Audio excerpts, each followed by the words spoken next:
Hey guys, just a couple of quick things about the outside of the van. I'm going to show you kind of how things are set up here. So I've got these hooks intentionally placed on the support arms of the glass rack so that when they're tightened down, it actually, if you have it in the center, it kind of deflects this metal here. So I've got them kind of placed at the supports of the glass rack so it doesn't do that. That's why I only have 2 of the boards underneath of the strap instead of 3. It should not make a difference as far as security of the side. In fact, if this strap came off, I don't think these gates could even come off of here. You see it's got the top bar up there and this bottom little lip. You would have to just about flip the van over probably at that point to get them to come off there. So this is really just a little extra peace of mind. So with that note, you don't actually need to have this tightened down as tight as humanly possible. You just want to keep the gates kind of flush against the side of the van. What I do is take my foot here on the bottom and just kind of push them in like that when I tighten them down so that there's no space in between the boards. You've got 3 tents up here. These basically just have this small little cam buckle on here. They tighten up pretty good because there's some give in the tent bags. Uses the same ring as the other tent over here. And then you got your play pins on the side. That's the same thing with the cam buckle. Again, doesn't need much to hold that on there. You don't have to crank it down real tight. I did notice that this one is a little bit low, the attachment points. So I did wrap it through this handle here just to keep the top of the bag from being able to fall out and over. It's likely until we get the extra large tow mirror, I'll keep that top bag off of there because as you can see, it blocks your rear view mirror without having the extra tow mirror on there. So if you have a 20 zoo or 2 10 zoos early on, we're probably going to have this bag here in the back of the van and not on the side. So coming around to the back, quite a bit of space back here in the back, extra space even. For right now, I have the tools are down on the bottom. So if the floor gets nasty and the tools are nasty, it all stays down there on the bottom that can be hosed out. We do have the signs and the table and the stool, and I even have the toolbox and the sign bag back here. This area, just be careful not to smash your signs all up in there. Hopefully we can do that and I won't have to move them somewhere else. But if you're careful about loading this stuff up, I don't think things will get tore up. But if you just kind of throw it in there, they're going to get smashed up, and then the next person will have to deal with bad equipment, and that's no fun. All these cages fit on here. This is more than you would normally have out, but they do fit in case we wanted to do 20 animal zoo or possibly even a 20 and a 10 in this vehicle.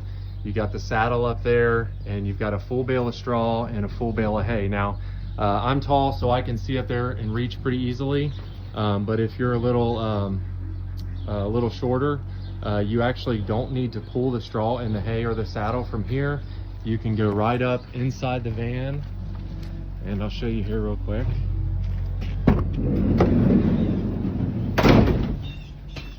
And this gate opens up with this latch. I think this is going to get broken off. We're probably going to have to replace it because it's a little flimsy.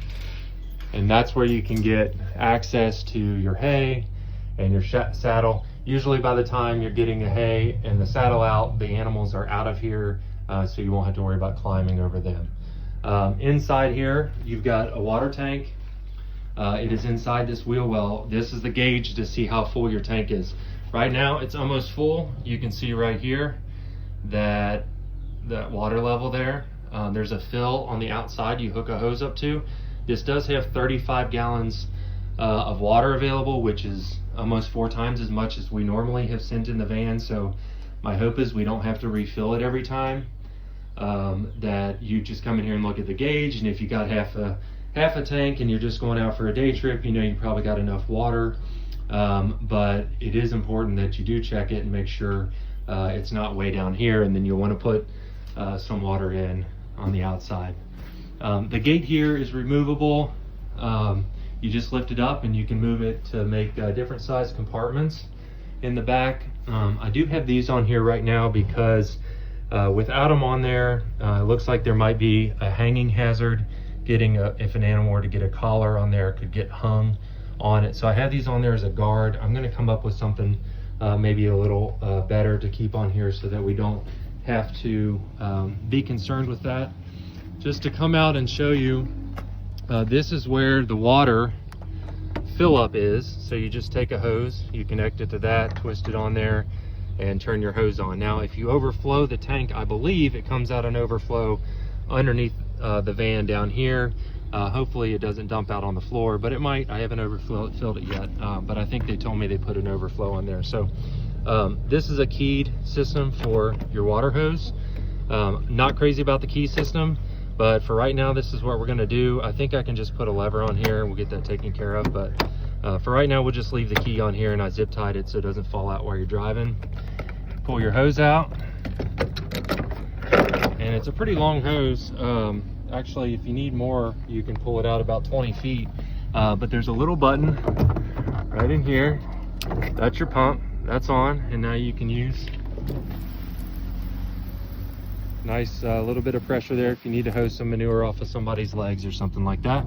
Just make sure you reach back in, turn the switch off when you're done, tuck it back in there, and then let the water out.